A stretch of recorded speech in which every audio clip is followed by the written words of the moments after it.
There's something especially cruel about a lie that glows. In the 1920s, dozens of young women worked in factory jobs painting glow-in-the-dark numbers on watch dials. They were told it was safe, even healthy. What followed was one of the slowest, most devastating workplace poisonings in American history. But what's more chilling is how long the companies knew, and how familiar the story still feels.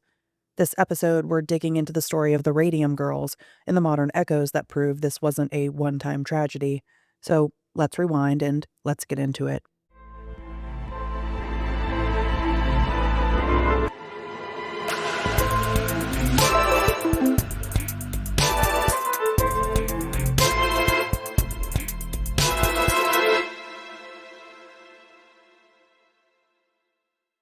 It's 1917 in Orange, New Jersey. A narrow brick factory sits just behind the railway line, close enough that the windows rattle when trains pass.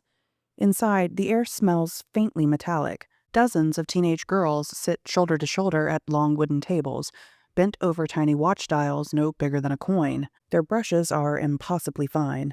Their hands are steady. Their chatter floats above the work. Gossip about dances, complaints about parents, jokes about boys shipping off to war. This is careful work, precision work, important work. Each dial must glow in the dark. Each number must be legible in a cockpit at night, or in a trench, or on a wrist timed down to the second. The paint they use is miraculous. It shines without flame. It doesn't flicker or fade. It's made with radium. Radium, at the time, is magic. Discovered less than 20 years earlier, it is one of the most celebrated substances on Earth. Newspapers describe it as life-giving. Doctors prescribe it. Advertisers obsess over it. It appears in tonics, cosmetics, face creams, toothpaste, even chocolate. One ad promises it can restore vigor. Another claims it brings the dead back to life. The glow itself becomes proof of its power. If something shines, it must be working. This factory is part of that miracle economy. For young women, especially working-class daughters of immigrants, this job is a gift. The pay is good, better than sewing, better than factory floor work, and unlike domestic service, it doesn't require living in someone else's home. These girls can earn money and still come home for dinner. They can help their families and they can feel useful. They're proud of this work. Some nights, they leave the factory faintly glowing. Dust clings to their dresses, flecks catch in their hair. Their hands shimmer as they wave goodbye. People notice. They start calling them ghost girls, and the nickname sticks. The girls like it at first. It feels special, a little glamorous, proof that they're part of something modern. Inside the plant, they're trained in a method called lip, dip, paint. Lip the brush to a sharp point, dip it into glowing paint, and paint the numbers, again and again, hundreds of times a day. It's efficient. It saves material, and management encourages it. They demonstrate it themselves. They assure the girls the paint is harmless. Not just harmless, beneficial. Some supervisors even joke that a little radium might be good for them. And so the girls do what they're told. Some paint their fingernails with it before going out at night. Others dab it behind their ears like perfume. One paints her teeth and laughs in the mirror as they glow when she smiles. It feels playful and safe, and it feels like the future. Why wouldn't it? This is an era that worships progress. Science is winning wars. Electricity is transforming cities. Chemistry is rewriting medicine.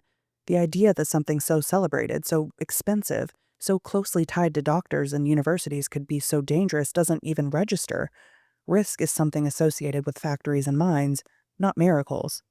And if it were dangerous, surely someone would say something. One of the girls is Grace Fryer.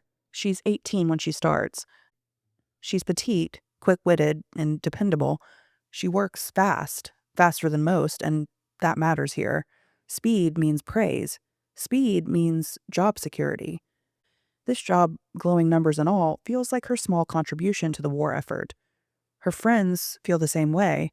They trust the men in charge. They trust the scientists whose names appear in newspapers. They trust the word radium itself. It sounds clean and clinical, almost holy at this point. And beyond that, they trust the system they've grown up in. The assumption that danger would come with warnings. The harm would be obvious. The authority figures would intervene if something was truly wrong. This isn't blind faith, it's learned faith. These girls are doing everything society has told them to do. They're working hard and they're being careful. They're following instructions and they're participating in modern life exactly as advertised. What they don't know, what no one tells them, is that radium behaves like calcium inside the human body. When it enters the bloodstream, it doesn't float harmlessly through tissue. It seeks bone. It settles there, and it embeds itself in teeth, jaws, hips, and spines. And once it's there, it doesn't leave. It keeps emitting radiation. Day after day, year after year. Every time a brush touches a lip, a tiny amount enters the body. Not enough to notice, and not enough to feel, and not even enough to fear. At least not yet. There are men in this story who know more than they're saying. Chemists who handle radium with gloves. Scientists who use lead shields. Lab workers instructed never to ingest it and never to touch it directly. Those rules existed at that time, and they were written down. They just don't apply to the girls at the tables. The girls aren't told that. So they laugh, and they gossip, and they glow. And every night, as they wash the dust from their hands and step back into the ordinary world, their bones quietly absorb a little more poison. And like I said before, the pain and suffering doesn't arrive all at once. It starts with things like toothaches, the kind you ignore, the kind you blame on stress or sugar or not sleeping enough. Then there's the fatigue, a heaviness that settles into the body and doesn't quite lift, even after rest. Girls who were once quick and lively began moving more slowly across the factory floor. They show up late and they look pale. They complain of aches they can't explain well enough to sound serious. One girl pulls a tooth on a Friday and returns to work on Monday with a raw hole in her jaw that won't close. Another collapses while walking into the factory, dizzy for no obvious reason. Doctors offer guesses: anemia, poor diet, nerves, maybe hysteria, maybe it's all in their heads. No one says radium. There isn't a word yet for what's happening, and without a word, it's hard to organize fear, hard to point to a cause, hard to make a complaint stick. Grace notices before she wants to. Her teeth, once strong, begin to feel loose. She's barely 20. At first, she tells herself it's stress. Everyone's stressed. The war is still looming over everything. Production quotas are relentless. The hours are long, and she works quickly because that's what's rewarded. That's how you keep your job. Grace will eventually complain in a letter that her jaw felt like, quote, it was splitting from the inside out, end quote. Her teeth were loosening, and she couldn't raise her arms long enough to comb her hair without exhaustion. She visited doctor after doctor, each more baffled than the last. Some of the girls begin quietly comparing notes, what doctor they've seen, which symptoms they've hidden from their parents, which pains seem to come and go. There's no obvious pattern at this point, and yet there it is. In 1922, Molly Magia dies. She'd been one of the best painters. She was fast and neat and cheerful and reliable. Her jaw had disintegrated so completely that doctors struggled to describe it. Bone softened, and then teeth fell out, and then tissue just wore away. The smell alone was unbearable. The newspapers don't know what to call it. Her doctor didn't either. Outside the factory, questions start forming. The company responds quickly and firmly. This must be a coincidence. There's not a proven link, and the paint is safe. They cite internal experts. They point to the girls who are still healthy, and they emphasize uncertainty. And uncertainty works for a while, because fear without proof can be easy to dismiss. Most of the girls, however, keep working. They have families to support after all, and some of the primary earners are them. Some have no husbands. Some have brothers overseas, and the job ultimately pays well. And walking away from steady income based on a feeling, on a rumor, feels reckless. It's hard to prove danger when danger unfolds this slowly. The pain, though, it starts to intensify. And like I said, the symptoms didn't arrive all at once. Gums began to bleed, teeth loosened, bones ached without injury, and some women suffered spontaneous fractures. Others grew so weak from anemia that they struggled to stand through a shift. Grace Fryer developed severe jaw necrosis. Her teeth had to be extracted, and the wounds did not heal properly. Infection lingered. Pain became constant. At first, doctors misdiagnosed the women. Some were told they had ordinary dental infections. Others were accused of having syphilis. The idea that their work might be poisoning them was slow to take hold. Outside the factory, newspapers start calling it a strange factory illness. The company pushes back harder. Their materials have passed safety tests, they say. Their experts see no danger. Again and again, the phrase repeats. There's no proven link. And that phrase becomes a shield. The sickness moves slowly, but it doesn't stop. No alarms ring, and there's no clear diagnosis emerging here. No authority steps in, and bodies are just failing one by one. Jaws, teeth, bones, strength. All the while, the clock hands the girls painted keep ticking forward. By 1923, the whispers have turned into questions, and the questions into pleas. The girls who once laughed about glowing hair now sit in waiting rooms, clutching handkerchiefs stained with blood. They compare symptoms the way people usually compare weather: teeth loosening, bones aching, fatigue so deep it feels like gravity has increased. They start with doctors, then dentists, then specialists, and finally lawyers. The answers, when they come, are chilling in their consistency. There's no proof, and there's no precedent. Therefore, no case. Publicly, the U.S. Radium Corporation remains calm, reassuring, and professional. They issue statements declaring the paint perfectly safe. They emphasize modern science. They suggest concern is understandable but unfounded. Privately, the tone is very different, though. By 1924, internal investigations had confirmed that dial painters were ingesting radium and that the element accumulated in bone tissue. The implications were serious. Publicly, however, the company continued to insist that the work was safe. When Grace Fryer tries to file suit, doors slam shut. One lawyer tells her the statute of limitations has expired. Another says the science is unsettled. A third suggests quietly that maybe she's exaggerating, or imagining things, or confusing unrelated ailments. There's an unspoken implication hanging in the air, though. Young women are unreliable narrators of their own pain. The company steps in with its own experts. Men with impressive credentials and crisp suits and competent voices. They testify that there is no causal evidence linking radium to the girls' illnesses. That phrase becomes kind of an armor for them. Symptoms are coincidental, deaths are unrelated, and patterns are dismissed as statistical noise. This isn't about disproving harm, it's about discrediting the harmed. At the same time, executives quietly ask a question that cuts to the bone. Are the male workers sick? No, they're told. The men handle radium with gloves and tongs. They don't put brushes in their mouths. They don't ingest it. The conclusion is obvious, right? But the implication is not discussed. Grace keeps going anyway. By now, she wears a neck brace. Her jaw has deteriorated. Her teeth are gone. But she knocks on doors and she writes letters and she refuses to disappear quietly the way everyone seems to expect her to. In 1925, she finally finds a lawyer willing to take the case, Raymond Barry. He's not flashy or loud, but he listens, and more importantly, he believes her. That turns out to be only the beginning. The company responds with delay. Motion after motion, jurisdictional challenges, requests for additional testing. The case is shuffled from one court to another like an inconvenience no one wants to own. One judge retires mid-hearing. Another pushes the docket back months. Time, as it turns out, is their strongest defense. The women grow weaker while paperwork moves slowly. Depositions are brutal for them. Some are carried into the courtroom on stretchers.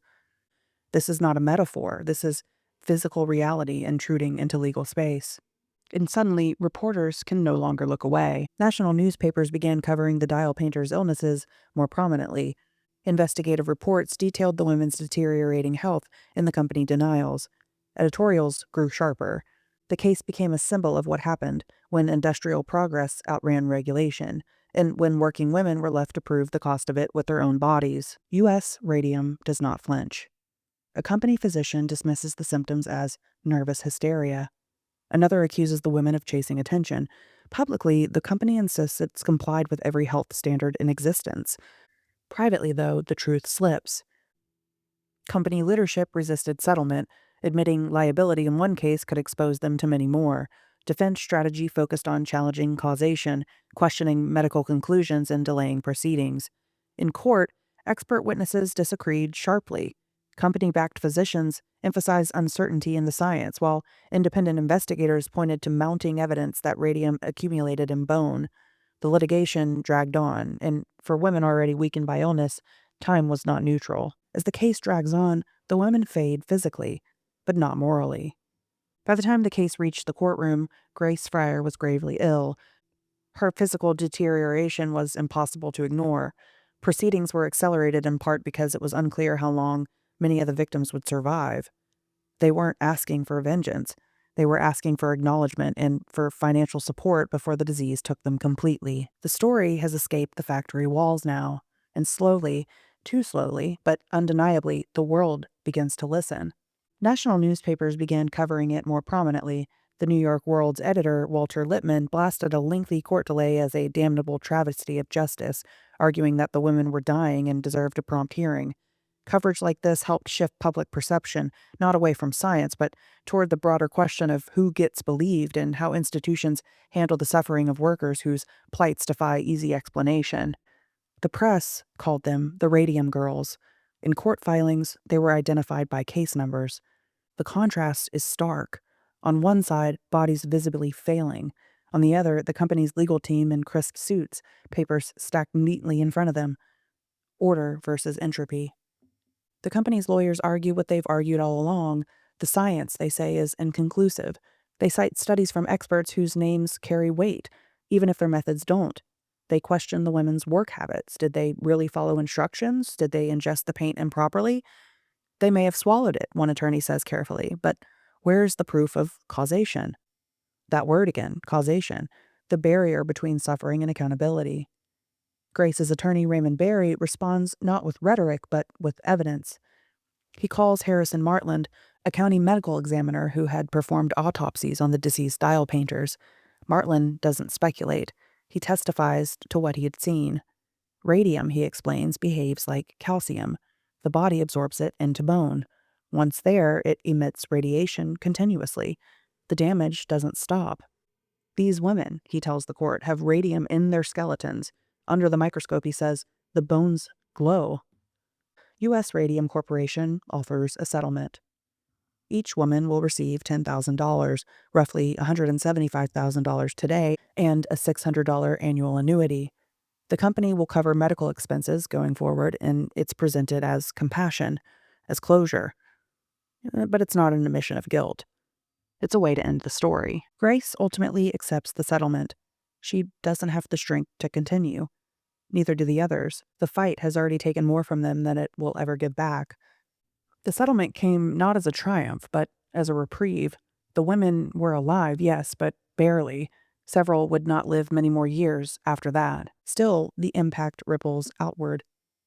The case becomes one of the first in American history where an employer is held financially responsible for workplace safety. Labor unions cite it. Health advocates point to it, and legislators begin debating protections for industrial workers exposed to hazardous materials. Quietly, standards do start to change.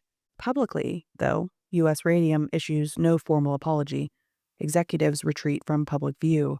Shareholders move on and the company name fades, but not before leaving a permanent mark. The factory in Orange, New Jersey continues operating for years. The site isn't fully decontaminated until the 1980s. Soil is scraped away and barrels are sealed. Warning signs go up long after the women who raised the alarm are gone. Radium's glow dims, but it never really disappears. It would be comforting to end the story here, to believe that once the danger was named, the lesson stuck.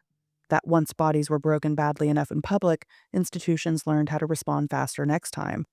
But what the Radium Girls exposed wasn't just a toxic substance. They exposed a method. And methods, once they work, tend to get reused.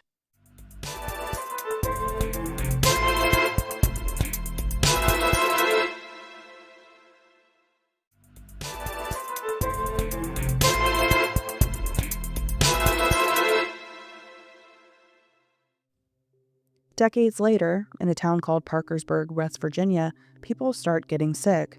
At first, it doesn't feel like a crisis. It feels like a collection of bad luck stories. A cow that won't stand, another that dies unexpectedly, Farmers notice teeth turning black, organs inflamed in ways they can't explain. In the creeks nearby, strange white foam gathers along the banks, clinging to the rocks like residue that doesn't belong. People notice and they start to talk about it, but then they go on with their lives. Nothing exploded and nothing caught fire, so there was no single moment that demanded attention. Then the illnesses move closer to home. Children develop rare diseases doctors struggle to categorize. Women miscarry without clear cause. Cancers begin appearing in clusters that feel uncomfortable to ignore, but still easy to rationalize. A coincidence, maybe. A bad patch.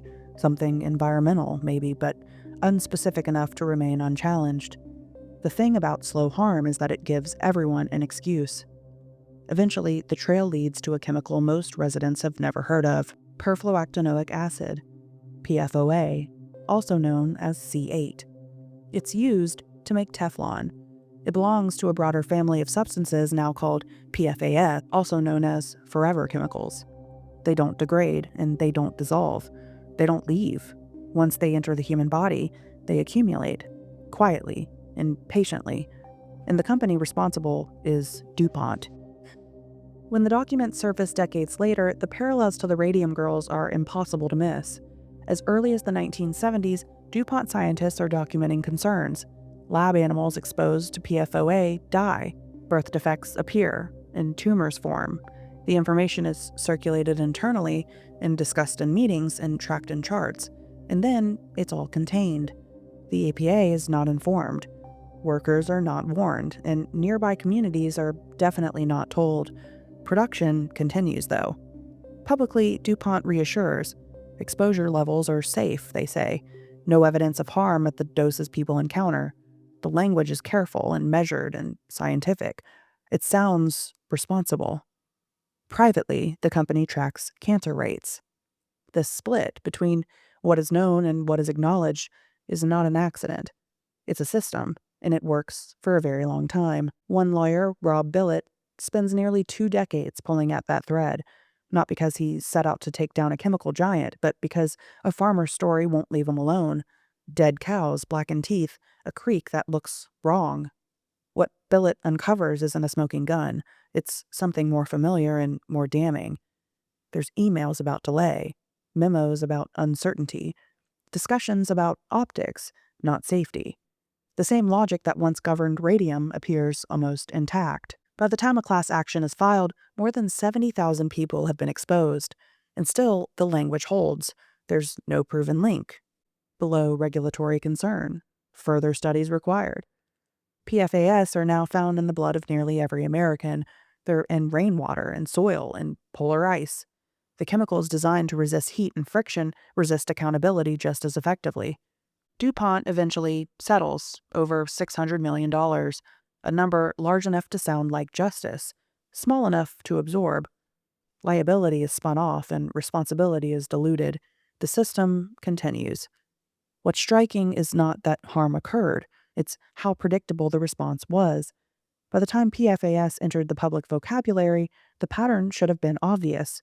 Different chemicals in different industries in different decades, but the response was nearly identical. Which raises a harder question. Not about chemistry or regulation or even corporate ethics. Why does this keep working? Here's the uncomfortable truth at the center of the Radium Girls story. No one had to lie very much. They just had to hesitate. The harm didn't need to be invented. It didn't need to be hidden perfectly. It only needed to remain arguable long enough for time to do the rest. And this is where psychology, not chemistry, does the real damage. Because when risk unfolds slowly, humans are remarkably good at talking themselves out of alarm. This isn't a failure of intelligence. It's a feature of how we survive. Psychologists call it normalcy bias, the tendency to believe that because something hasn't caused obvious catastrophe yet, it probably won't. Our brains are wired to prioritize continuity over disruption. We expect tomorrow to look like yesterday because most of the time it does. That bias works at the individual level, and it works even better at the institutional one. For the Radium Girls, symptoms didn't arrive as a clear warning. There was no single moment where everyone collapsed at once. Instead, there were toothaches, fatigue, a strange pain here, a loose tooth there, Each symptom could be explained away in isolation. And because the girls were young and female and working class, these explanations stuck easily. This is another psychological lever that repeats across history. Credibility is discounted here. When harm happens to people already perceived as marginal, their suffering requires more proof to be taken seriously. The Radium Girls were not experts by any means. They weren't executives. They were teenage girls doing delicate work. When they described the pain, it was filtered through cultural assumptions about hysteria and exaggeration and emotional instability. Their bodies became unreliable narrators. Institutions learn very quickly how useful this can be. If you can frame uncertainty as responsibility, like we just don't know enough yet, you buy time. If you can frame concern as emotion, saying things like people are understandably upset, you avoid engagement. And if you can keep the debate technical, buried in expert testimony and conflicting studies, you move it out of the moral realm entirely. This is how harm gets proceduralized. The Radium Girls weren't arguing against science, they were trapped inside of it, inside a system that demanded levels of certainty that only arrived after bodies had already been destroyed. And that's the pattern that repeats. With asbestos, early warning signs surfaced decades before regulation. Workers noticed shortness of breath and persistent coughs, a strange dust that never quite left the lungs. Companies responded with studies questioning exposure levels. Lawyers asked for definitive causation. Meanwhile, the workers kept breathing. With leaded gasoline, scientists raised concerns long before bans arrived. Children showed cognitive effects. Communities near refineries suffered disproportionately. Industry responded by emphasizing uncertainty, funding counter-studies, and insisting that no conclusive proof existed yet.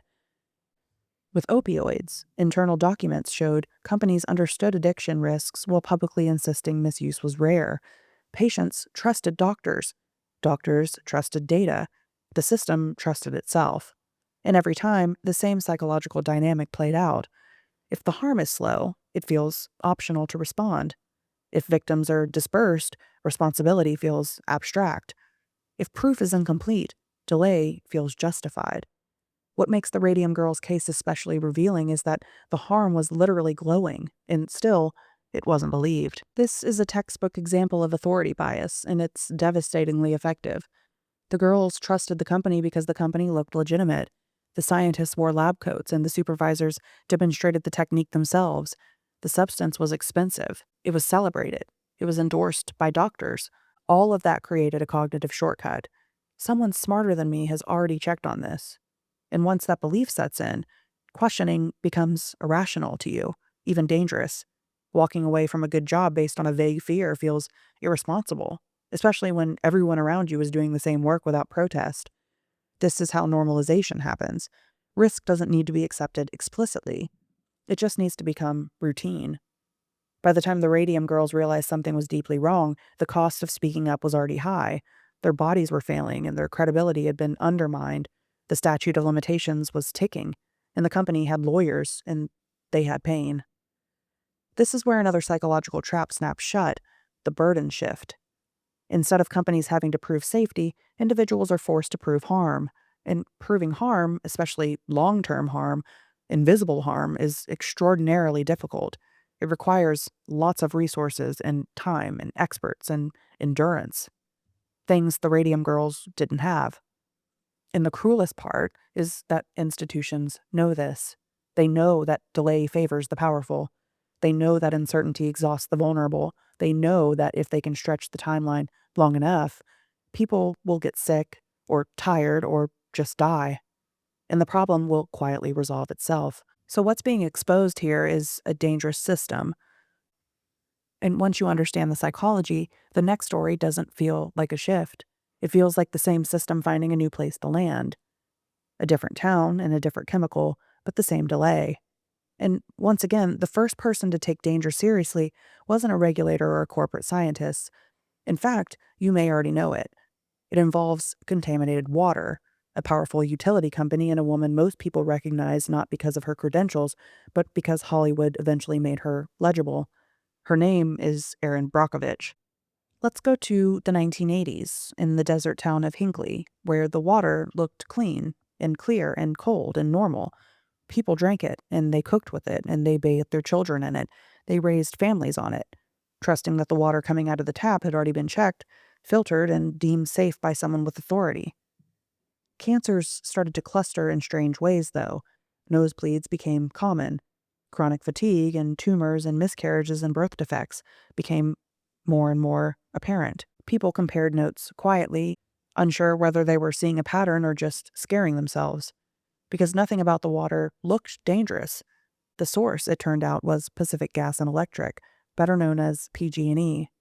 For decades, the company had used chromium compounds to prevent corrosion in its cooling towers. One form, chromium-6, seeped into the groundwater. It was colorless and odorless and tasteless and toxic. Internally, PG&E knew chromium-6 posed risks. Studies existed and memos were circulated. Engineers discussed contamination, but the company reassured the public that the levels were safe, that chromium-6 was no more dangerous than chromium-3, a form sometimes found naturally in food. This distinction mattered enormously in court, and not at all to the people drinking it. Enter Erin Brockovich. She wasn't a scientist or a lawyer. She was a legal assistant who noticed something strange while organizing medical records. The volume, the repetition, the ages, the similarities that didn't feel random. People were sick in ways that lined up too cleanly. When Brockovich started knocking on doors in Hinckley, she didn't arrive with proof. She arrived with lots of questions and with a lot of empathy. She listened and believed people when they described pain that had been dismissed for years. That alone made her dangerous. PG&E responded the way institutions usually do when faced with informal truth-tellers. They questioned her credibility. Since she wasn't qualified, they called her emotional. She was overreaching. Some residents were warned not to talk to her. Others were told their illnesses were unrelated, or coincidental, or genetic. Once again, uncertainty did the heavy lifting. Publicly, PG&E insisted chromium-6 posed no significant health risk at the levels present in the water. Internally, they tracked contamination and debated exposure thresholds. The language mirrors radium almost exactly. No definitive proof, no established causal link, no regulatory consensus, and so nothing changes. What finally breaks the case open isn't certainty, it's persistence. As more documents surface, it becomes clear that PG&E knew about the contamination far earlier than they admitted. They had monitored chromium-6 in the groundwater. They had downplayed its significance. They had reassured residents anyway. The pattern repeats itself with eerie precision. First, minimize the harm. Then, question the messengers. Then, delay until the cost of delay outweighs the cost of the settlement. In 1996, PG&E settles the case for $333 million, one of the largest direct action settlements in U.S. history at the time. The company does not admit any wrongdoing, though. The water is eventually treated and regulations tighten. The story becomes famous. Hollywood makes it legible. But here's the part that echoes the Radium Girls most closely. By the time the settlement arrives, many of the people who fought for it were already dead. Children who grew up sick never see full answers. Families receive checks, but no explanation. Accountability arrives late and incomplete. The damage doesn't glow. It doesn't announce itself. It just accumulates. Psychologically, the Hinckley case exposes another layer of the pattern. We trust infrastructure because we have to. Water, electricity, manufacturing, medicine. These systems are too large for individual verification. We rely on proxies, like experts and regulators and companies, and reassurances from them. Questioning them feels not just exhausting, but irrational. If the water were dangerous, someone would stop it. If the science were clear, action would follow. If this mattered, it wouldn't be so quiet. This is institutional trust inertia, the tendency to assume systems are functioning because they haven't collapsed yet. The Radium Girls trusted glowing paint because it came wrapped in science and authority. Hinckley trusted clear water for the same reason. Different century, different medium, same cognitive shortcut. And just like radium, chromium-6 didn't need to be fully understood to be regulated earlier. It just needed to be taken seriously before certainty arrived. But certainty, once again, became the gatekeeper.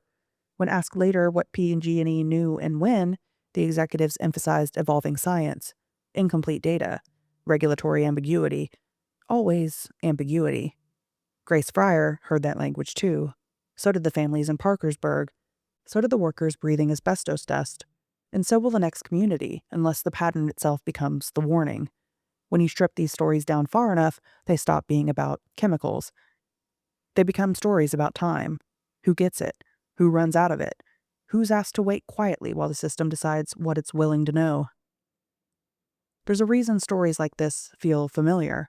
We like to believe disasters happen when people don't know better, that ignorance is the villain, that if only the science had been clear, the outcome would have been different. But the Radium Girls weren't failed by ignorance. They were failed by uncertainty, weaponized as policy.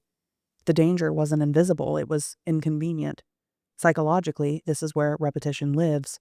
When harm is gradual, responsibility diffuses. When outcomes take years, accountability stretches thin. Institutions learn that they don't have to disprove danger, they just have to delay certainty. And humans, wired to trust systems larger than ourselves, fill in the gaps. If it were really dangerous, someone would stop it, right? If it were serious, there would be alarms. And if it mattered, it would be obvious. This is normalcy bias scaled up. We assume tomorrow will look like yesterday because yesterday didn't kill us.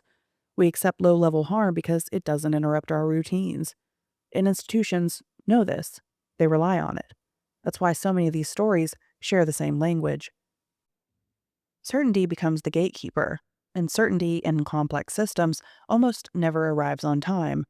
Grace Fryer didn't ask for perfect knowledge. She asked to be heard while she was still alive. That alone was treated as unreasonable. The Radium Girls lost years, not because they were wrong, but because they were early. And being early is dangerous. Early means science isn't settled. Early means regulators hesitate. Early means companies protect themselves first. History doesn't repeat because we forget facts. History repeats because we recognize the pattern and accept it anyway. Today, there's still chemicals we don't fully understand. Technologies rolling out faster than safeguards can follow.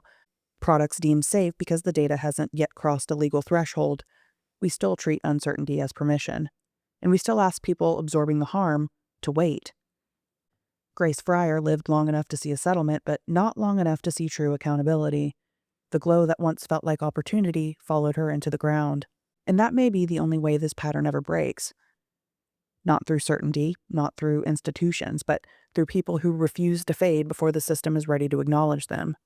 The question isn't whether another Radium Girls moment is coming, because it's likely happening now. The question is whether we'll recognize it before the glow fades, and whether we'll listen to the people glowing first.